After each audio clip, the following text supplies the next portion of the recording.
at it at this state. This is right off the farm. This hasn't been in fermentation piles. It's pretty much new from this past growing season. I want you to really take this hand, smell it, and then I'm going to pass around a hand here that's been in since 2011. Okay? Notice the difference. And that's the Stalk Cut Habano? The Stalk Cut Habano. You want to look at a couple things. You want to look at the smell. You want to look at the texture, see how it feels in your fingers. Okay? And then the other thing you want to look at is you can see obviously the color difference. And then we can also feel. I want you to feel on these leaves the gum on this leaf. And if you look at this leaf in particular, if I put my fingers through it, you can start to see the oils coming through the leaf. You see that? Yep. Okay?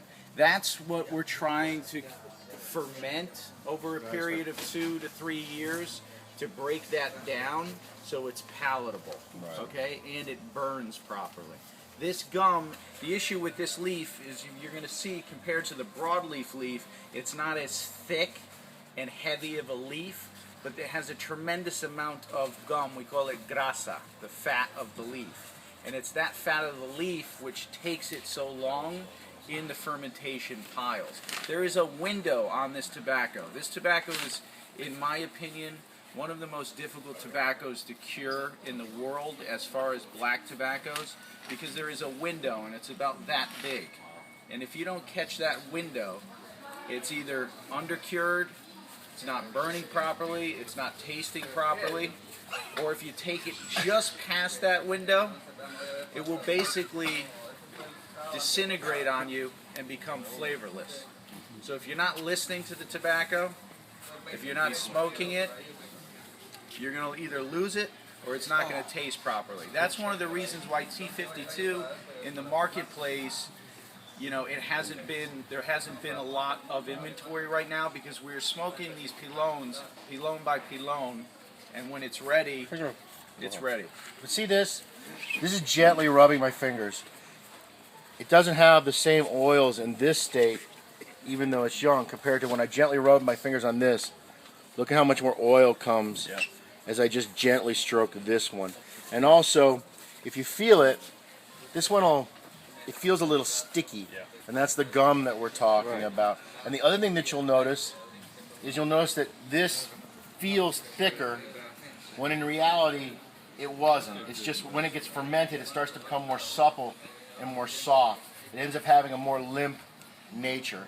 And what you're going to see is you're also going to see with time, I mean, some of the things that we check for in the leaf is obviously we check for the oil. We obviously check for the quality of the leaf, whether it's sano or not sano. We check for the color of what we're looking for. We check for the tensile strength of the leaf. We want to make sure that when they start to spread it on the floor to produce with it, that it's going to stretch appropriately to wrap around the cigar. The other thing we check for is we check for the burn. Why don't you go ahead and pass that one down? So like, let's burn, So what happens just with the elasticity, if this becomes over cured or too moist, when you try to break this open, this will basically disintegrate in your hands. That's a great sign of tobacco that's been over fermented, and potentially sometimes that happens when it has way too much moisture. That will cause that also. But again, just notice the difference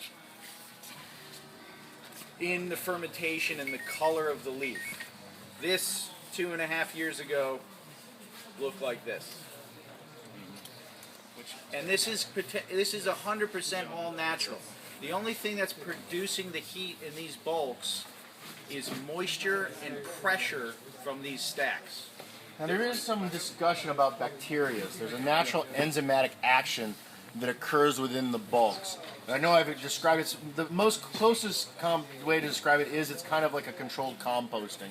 But it's definitely a biological enzymatic reaction. And I'll tell you what, why don't you, here I go. You got it? Now, if you guys smelled, did you guys notice, you guys smelled both hands of tobacco? If you notice the darker hand, the more fermented hand, that hand came out of a bulk. So it probably had a lot of ammonia. You smelled a tremendous amount of ammonia. We kind of nose bombed your. It was like Windex. The first one smelled so good. I'm like, oh yeah.